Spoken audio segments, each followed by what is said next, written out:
الحمدللہ والصلاة والسلام علی رسول اللہ۔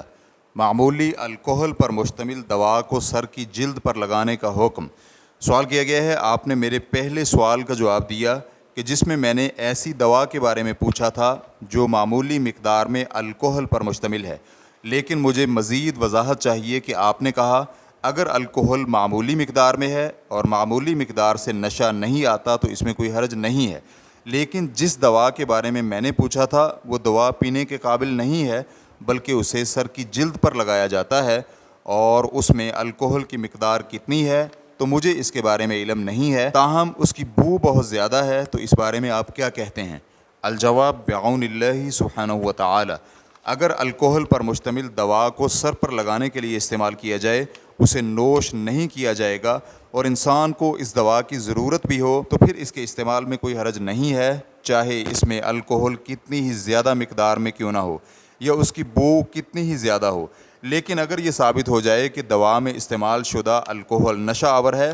اور اس قسم کی دوا اگر پینی پڑے تو اس سے نشہ آتا ہو تو پھر ایسی دوا فروخت کرنا یا خریدنا یا اس کے ذریعے علاج کرنا جائز نہیں ہے، کیونکہ یہ خمر یعنی شراب ہے۔ دائمی فتویٰ کمیٹی کے علماء کرام سے پوچھا گیا، الکحل یا شراب کو عمومی استعمال میں لانے کا حکم کیا ہے؟ یعنی اسے چیزوں کی پالش، علاج، جلانے، صفائی، خوشبو یا زخم صاف کرنے کے لیے یا سرکہ بنانے کے لیے استعمال کرنا کیسا ہے؟ تو انہوں نے جواب دیا، جس چیز کی زیادہ مقدار نوش کرنے سے نشہ آتا ہو تو وہ خمر یعنی شراب ہے، اور اس کی مقدار تھوڑی ہو یا زیادہ سب ہی یکساں ہے۔ اب چاہے اسے کوئی بھی نام الکحل یا کچھ بھی دے دیا جائے، اس کے بارے میں واجب یہ ہے کہ اسے انڈیل دیا جائے اور اسے چیزوں کی پالش، علاج، جلانے، صفائی، خوشبو یا زخم صاف کرنے کے لیے یا سرکہ بنانے کے لیے یا کسی اور مقصد سے رکھنا حرام ہے، لیکن جس کی زیادہ مقدار نشہ آور نہ ہو تو پھر وہ شراب نہیں ہے، اسے عطریات، علاج اور زخموں وغیرہ کی صفائی کے لیے استعمال کرنا جائز ہے۔ فتویٰ شیخ عبدالعزیز بن عبداللہ بن باز، عبدالرزاق العفیفی، عبداللہ بن غدیان، عبداللہ بن قعود۔ ریفرنس کے لیے دیکھیے فتاوی اللجنۃ الدائمہ جلد نمبر 22 صفحہ نمبر 106۔